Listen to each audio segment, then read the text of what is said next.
Si l'on connaît Véronique Sanson pour la beauté de ses chansons, Amoureuse, Vancouver, Ma révérence, la qualité de ses paroles et sa voix grave inimitable, si est aussi sa résilience face aux nombreuses épreuves traversées au cours de ses 55 ans de carrière que ses fans aiment et saluent à chaque tournée. Touchée par plusieurs cancers, notamment, la septuagénaire n'a jamais perdu son goût de vivre, et sait relever de tout avec courage. Un goût de vivre après une enfance stricte et rigoureuse, qui l'a poussée parfois à aller trop loin. Dans le portrait de Libération qui lui est dédié ce vendredi 17 février, la chanteuse de 73 ans l'avoue, elle a touché à beaucoup de choses. La drogue, notamment, même si selon elle, on a beaucoup exagéré à ce sujet, car la coke me fait mal au nez, le tabac, puisqu'elle fume un paquet de blondes par jour, ou bien l'alcool, qui est finalement devenu l'un de ses plus grands combats.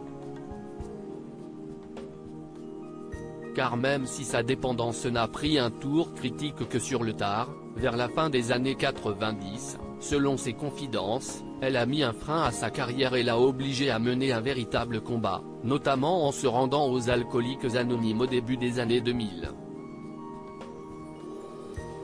Une chanteuse punk mais conventionnelle désormais plus sage, Véronique Sanson est remontée sur scène mais se consacre aussi à son fils Christopher et à ses deux petites filles, tout en tentant de lutter vainement contre l'insomnie et contre les différents effets secondaires des traitements qui ont émaillé sa vie ces dernières années pour lutter notamment contre le cancer.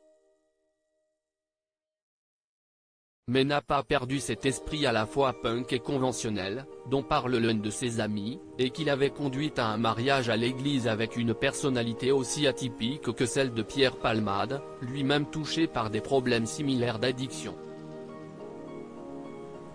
Unis de 1995 à 2001, avant un divorce en 2004, ils avaient gardé un véritable respect pour ce moment de leur vie.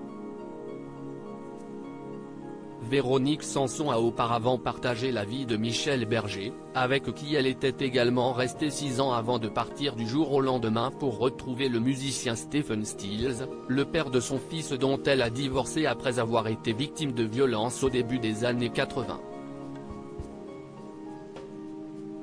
Récemment, elle a partagé sa vie avec son parrain des Alcooliques Anonymes.